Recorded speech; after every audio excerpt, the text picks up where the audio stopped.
राधे राधे, जय श्री कृष्णा। श्रीमद् भागवत को हिंदू धर्म का सर्वाधिक महत्वपूर्ण पुराण माना गया है। मनुष्य के जीवन में श्रीमद् भागवत कथा का बड़ा महत्व है।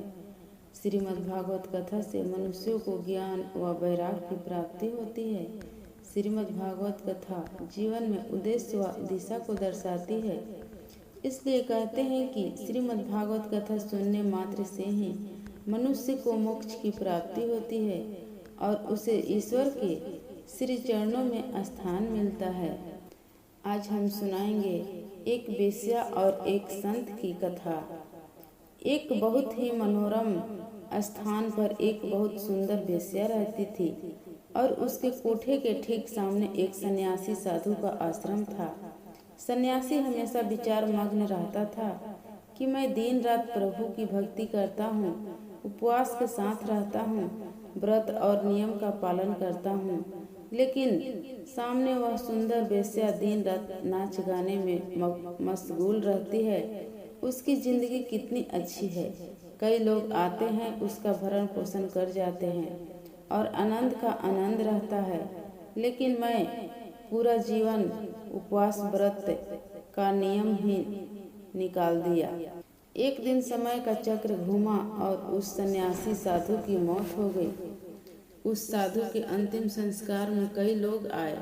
लाखों लोगों की भीड़ उमड़ गई।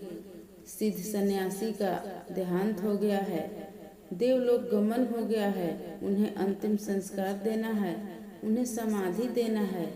लाखों लोगों ने एकत्रित होकर उनका अंतिम संस्कार किया, लेकिन जब साधु महात्मा की आत्मा यमलोक में पहुंची तो उन्हें नरक का आदेश दिया गया।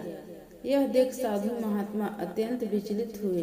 उनकी आत्मा अत्यंत विचलित हुई और जमराज से प्रश्न करने लगी कि हे जमराज, मैं तो इतना बड़ा सन्यासी था, लाखों लोगों ने मेरा अंतिम संस्कार किया और मुझे मुखाग्नि दी थी। उसके पश्चात मैं आपके लोक में आया हूँ, मुझे मोक्ष मिलना चाहिए। जमराज ने भगवान चित्रगुप्त को बुलाया और कहा, इस साधु के जीवन का लेखा जोखा देखिए।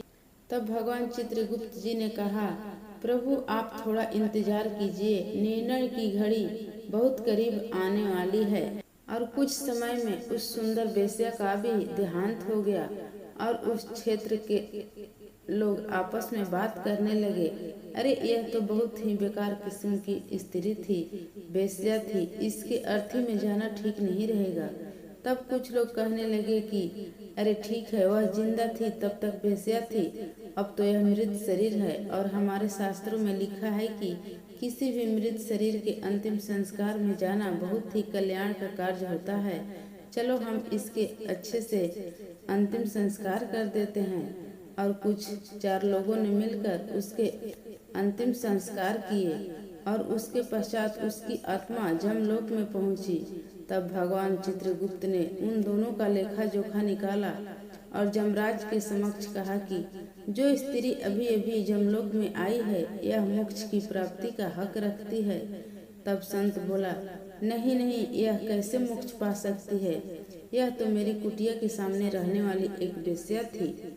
जब भगवान चित्रगुप्त जी ने कहा, हे मूर्ख संत, तुम संत के लिबास में रहते हुए भी अपनी आत्मा को संत की नहीं बना सके और स्वयं को ईश्वर से नहीं जोड़ सके, लेकिन यह वेश्या रहते हुए भी भगवान की भक्ति में लीन रहती थी। सदा तुम्हारे यहाँ होने वाले यज्ञ, हवन, पूजन और कीर्तन में अपना मन लगा लेती थी और तुम संत की कुटिया में रहते हुए भी वेश्या के ऐशो आराम की ओर ध्यान दिया करते थे।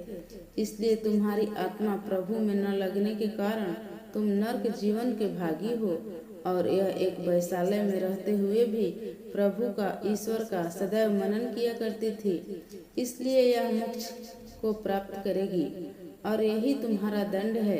तब जमराज ने भी प्रसन्न होकर उस वेश्या को आशीर्वाद दिया और सेवकों से कहा कि इसे मोक्ष की ओर अग्रसर करो और इस संत को नरक में डाल दो। इसलिए कहा गया है कि चित्त को हमेशा स्थिर रखना चाहिए, हमेशा खुला रखना चाहिए और इस दुनिया में खुले मन के साथ जीना चाहिए।